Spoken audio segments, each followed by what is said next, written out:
Bonjour et bienvenue à tous sur mon podcast Enfin, je vous dis tout. Je suis Tiffany Blézus, je vais vous donner toutes mes clés pour être bien dans votre tête, dans votre corps et dans votre travail. Bonne écoute!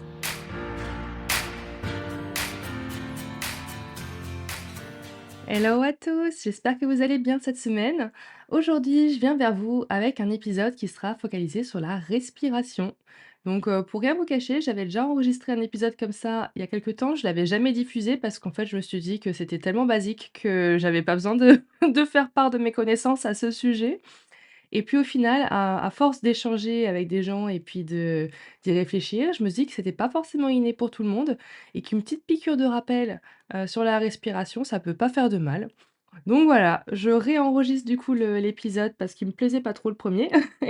Et voilà, donc on va voir aujourd'hui, ben, ce que c'est exactement la respiration et les trois respirations différentes qu'on peut avoir et après je vous donnerai deux trois exercices faciles de respiration à faire chez vous, à la maison pour voilà, vous calmer, gérer vos stress, gérer vos émotions.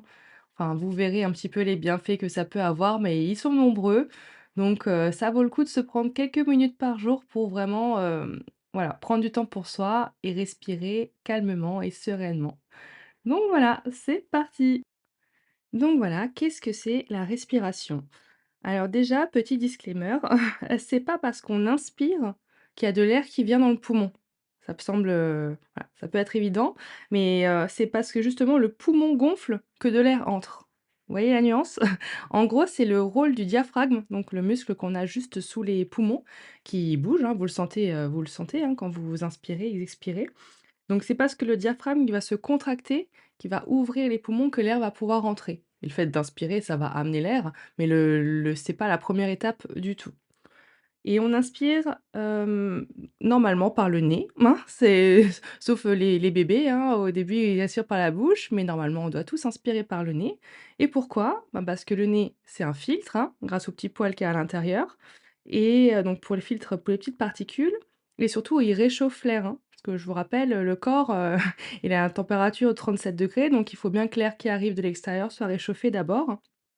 Tandis que si vous respirez par la bouche, ben, l'air en fait il est pas filtré et il est pas réchauffé, autant et du coup, ben, ça voilà, il y a une différence de température, c'est pas terrible du tout. Donc pensez bien, même si ça semble évident, d'inspirer par le nez. Après pour l'expiration, même dans les exercices que je vais vous donner après, je vous invite à expirer par la bouche. Mais en vrai, si vous préférez expirer par le nez, il y a pas grande différence. Le plus important, c'est toujours bien penser à inspirer par le nez grâce à ce système de filtre et de réchauffage, de l'air. D'accord? Aussi, quand je parlais de bébés justement, si vous observez vos enfants ou des bébés, enfin voilà, vous voyez normalement qu'ils respirent, par le ventre. Que le ventre se gonfle, et se contracte, décontracte et cetera et en fait, c'est la respiration qu'on devrait tous avoir et tous garder. Or, en fait, c'est pas vrai. Parce que vous vous rendez compte que des fois, même sans s'en rendre compte, parce que la respiration, heureusement qu'on n'y pense pas, parce que sinon on serait déjà mort depuis longtemps. En fait, avec le temps, avec les mauvaises habitudes, avec le stress surtout, on prend plus l'habitude de respirer par le ventre et on respire par la cage thoracique, donc par les poumons. Donc en vrai, c'est pas grave non plus, sauf que le problème de respirer par la cage thoracique et par les poumons, c'est qu'en fait, ça fait un cercle vicieux. Vous savez que je déteste ça, parce qu'en fait, de respirer par la cage thoracique, ça va produire du cortisol et c'est l'hormone du stress. Donc en fait, quand on est stressé et ben, on respire par la cage thoracique. Ça génère du cortisol, donc encore plus de stress. Donc on re-respire par la cage thoracique, etc. Et au final, notre hormone du stress, elle ne part jamais. Donc pour s'apaiser, se calmer, gérer ses émotions, respirer juste par la cage thoracique, vous aurez compris que ça n'a pas grand intérêt. Donc c'est pour ça qu'il faut voilà, faut se forcer. Au début, c'est un effort, hein. Je l'ai fait, je suis passée par là. De temps en temps, de se faire une piqûre de rappel dans la journée en se disant: «Et ben, maintenant, est-ce que je suis en train de respirer par ma cage thoracique ou est-ce que je suis en train de respirer avec mon ventre?» Et vous verrez qu'en vous forçant plusieurs fois par jour, pendant plusieurs jours et ben, ça va venir. Vous prendrez de nouveau l'habitude de faire des grandes inspirations abdominales, donc avec le ventre pour retrouver une respiration qui soit, normale au final et qui soit moins source de stress pour vous. Donc ça va être déjà un point important. Donc quand je vous parlais en introduction des 3 respirations, en fait, j'entendais du coup les 3, on appelle ça les 3 étages de la respiration. Donc il y a la respiration abdominale, hein, donc c'est la respiration, normale, quotidienne, respiration, des bébés quoi. Ensuite la respiration thoracique, donc plus haut, hein, au niveau du thorax. C'est la respiration, je vous ai dit, du stress, mais c'est aussi une respiration qui est par contre tout à fait normale quand vous faites du sport. D'accord? C'est la respiration pour l'effort. Donc ça, que vous respirez à plein poumon, enfin aucun problème, elle est faite pour ça.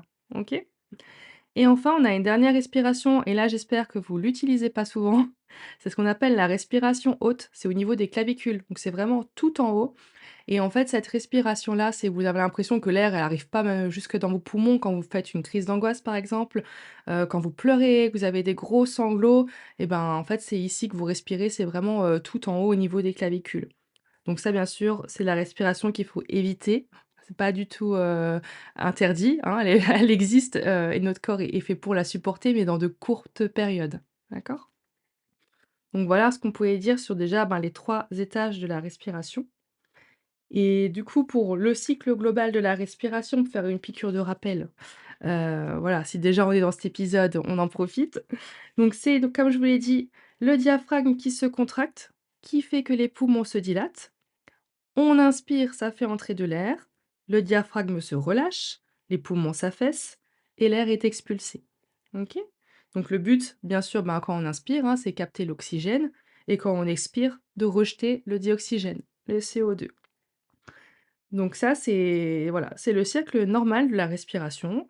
Mais c'est vrai quand on est dans des moments de vie de stress chronique notamment ou voilà, on n'est pas bien, bah, en fait le mouvement, la respiration ne se fait plus aussi bien et voilà, ça va vous fatiguer au final plus qu'autre chose alors que ça devrait être, un mouvement, enfin un système qui se fait tout seul, qui se gère tout seul mais qui est pas forcément, idéal à un moment donné. Donc c'est pourquoi on a le pouvoir, on peut agir sur cette respiration. On peut contrôler notre respiration pour la faire refaire finalement un cycle qui soit normal et mieux pour soi. Et ça, c'est une chance. Au final, c'est un système, le système respiratoire sur lequel on peut agir à volonté. On peut d'un coup maintenant, je me dis: «Ben, j'arrête de respirer, je me mets en apnée 10 secondes», je peux le faire, je décide de le faire. Tandis que si je veux, ralentir, les battements de mon cœur, là, enfin moi je n'y arrive pas. Je sais ça ne fonctionne pas. Si je veux que mon sang arrête de circuler dans mon bras, je n'y arrive pas. Tandis que la respiration, on peut y arriver et c'est le moyen qu'on va utiliser, ben, surtout en sophro, pour, agir directement, bah, sur l'ensemble du corps au moyen de la respiration. Donc la respiration, c'est un des moyens de la sophrologie, c'est pas le seul, hein, mais c'est celui qu'on va voir aujourd'hui. Mais les exercices que je vais vous donner là, n'ont pas forcément à voir avec la sophrologie en tant que telle, sont aussi bien inspirés, du yoga, de la méditation, tout ça. Donc c'est des exercices que vous pourrez retrouver facilement sur internet. Il y a des variantes en veux-tu, en voilà, donc n'hésite pas à aller voir, s'il y a d'autres choses qui peut mieux convenir. Mais en tout cas, je vais te proposer, on va dire 3 exercices faciles, pour débuter dans cette reprise d'une respiration, voilà, contrôlée, on va dire. Donc le premier point, très connu, la cohérence cardiaque. Donc ça, c'est pas compliqué à mettre en place. La cohérence cardiaque, simplement, ça va consister à inspirer par le nez ou on a dit, hein, toujours par le nez. En gros, on inspire pendant la même durée qu'on expire. Donc en général, on dit 5 secondes, on inspire pendant 5 secondes, on expire pendant 5 secondes et on fait ce mouvement pendant 5 minutes. Globalement, hein. Si ça dure que 2 minutes 30, il y a aucun problème. Le but, c'est que ça convienne à chacun. Mais donc voilà, ça va être, un premier exercice qui va être très, très simple à mettre en place. Donc inspiration, expiration de la même durée. Si jamais de toute façon, les 5 secondes sont trop longues, ben, on commence par faire 3 secondes, 4 secondes. Ça c'est, il y a pas du tout, c'est pas du tout grave. Après il y a des applis qui sont pas mal aussi, hein, où il y a des minuteurs, des timers quoi qu'on peut régler et qui font des petits bruits pour savoir quand expirer. Sinon on compte simplement dans notre tête et ça marche aussi, quoi.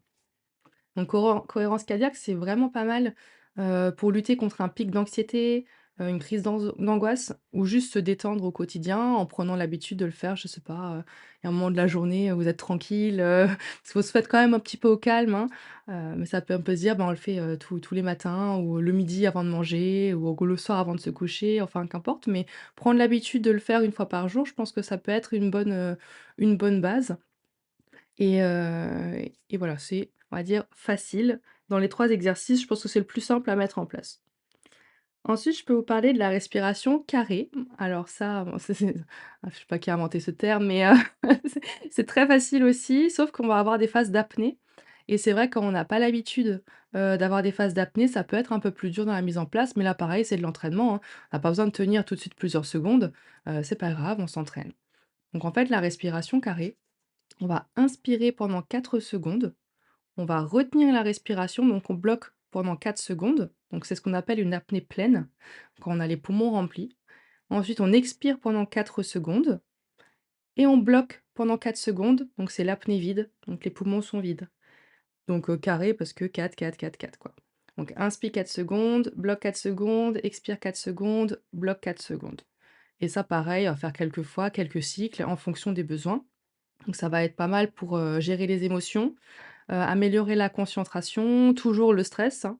En gros, c'est aussi un voilà, on se reconnecte un petit peu à soi pendant un moment, on fait une petite pause, on met notre vie sur pause pendant quelques minutes et cet exercice de respiration carrée peut être, voilà, peut être aussi sympa. Et en troisième, je voulais vous parler alors comme on est un petit peu dans la géométrie, on va rester, c'est la respiration triangulaire, respiration triangle, enfin comme vous voulez quoi.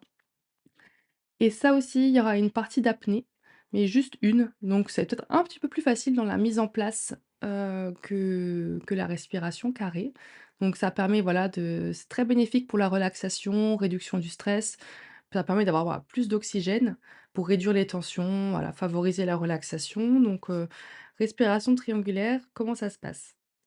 Donc vous allez inspirer profondément pendant 3 secondes en gonflant le ventre, donc vraiment une respiration abdominale, hein, c'est ce qui est attendu sur cet exercice. Ensuite, vous expirez pendant 3 secondes en rentrant, en creusant le ventre et vous retenez votre respiration 3 secondes. Et vous faites ça pareil plusieurs fois, 3 minutes si on veut rester dans les 3. Mais, ça va être, très intéressant, comme je vous le disais au début de cet épisode, pour avoir, une respiration ventrale et se focaliser sur sa respiration ventrale. Donc ça, c'est très important. Donc, et entraînez-vous plusieurs fois à retrouver une respiration abdominale, ça vous fera, que du bien pour, voilà, décharger les tensions aussi musculaires, hein, ça fonctionne. En fait, bien respirer, ça fonctionne globalement, pour tout von pour tout votre corps. Ça fait circuler l'air, ça vous fait en fait un shoot d'oxygène finalement, direct, dans le cerveau, ces grandes inspirations, et ça vous met tout de suite dans une autre dynamique une fois que vous avez fini l'exercice, vous êtes apaisé, vous êtes, ouais, vous êtes plus serein, le stress il est parti, il s'est au moins mis en pause pendant quelques minutes et ça vous permet, voilà, de revenir, ensuite un petit peu plus concentré et en meilleure forme qu'avant et ça prend vraiment pas longtemps et c'est des choses, voilà, vous pouvez vous poser, dans un endroit calme pendant quelques minutes chez vous, en étant dans une position vraiment confortable, dos bien droit, assis et cetera. Mais si c'est pas possible, parce que vous avez les enfants dans les pattes, parce qu'il y a des gens qui vous dérangent, parce que vous êtes au travail, vous avez des collègues, à côté, c'est pas grave, si vous pouvez, respirer, personne ne remarquera que vous êtes en train de faire un exercice de respiration assis sur votre chaise, hein. Vous faites juste un, 2 ou 3 fois, ce sera déjà pas mal. Moi, ce que j'aime beaucoup faire, c'est en voiture. Quand je sens que je commence un peu à m'énerver parce qu'il y a des gens qui roulent pas bien, parce que bien sûr, on est d'accord, c'est toujours la faute des autres, hein. Non, je vous l'ai dit dans ce podcast, on ne rejette la faute sur personne. Mais voilà, quand en voiture, je sens que je commence à stresser un petit peu parce que j'ai peur d'arriver en retard ou voilà, il y a quelque chose qui m'embête. Plutôt que de m'énerver, je prends de grandes inspirations en gonflant mon ventre et en expirant et aussitôt je sens que ça me calme, je fais peut-être, ouais, 3-4 respirations. Mes enfants sont à l'arrière, ils remarquent rien du tout que maman elle est en train de se calmer et pourtant ça fait grand bien. Donc dans des situations que vous sentez stressantes ou en tout cas que la tension commence à monter, faites un petit temps de pause en prenant ces petits exercices de cohérence cardiaque, de respiration, carrée, triangulaire ou ce que vous voulez ou juste en inspirant profondément, prenant des profonde d'inspiration par le nez et en soufflant lentement par la bouche, ça peut vous faire que du bien. Donc voilà, je pense que j'ai fait le tour de ce que j'avais à vous dire sur la respiration. C'est très succinct, c'est pas sorti de nulle part, c'est des choses basiques de chez basiques. Mais je pense que des fois, c'est vrai que de faire une petite piqûre de rappel, ça peut pas faire de mal. Donc j'espère que ça vous aura plu. Et voilà, je vous retrouve prochainement avec de nouveaux épisodes. Je ne connais pas encore le thème du prochain, mais voilà, si vous avez des idées, dites-moi parce que je ne l'ai pas encore enregistré. Donc voilà, ce sera pour dans 15 jours. Faites-moi un petit message si vous avez des sujets. C'est pas les sujets qui manquent, mais je suis à l'écoute de vos propositions en tout cas. Voilà, je vous souhaite une bonne journée, un bon début de week-end et puis, à bientôt. Bye bye. Merci à tous d'avoir écouté cet épisode. S'il vous a plu, n'hésitez pas à vous abonner et à le partager à vos proches. Je vous invite également à le noter en me laissant 5 étoiles, tant qu'à faire, et un joli commentaire. Un grand merci à vous. Je vous souhaite une belle journée et à la semaine prochaine.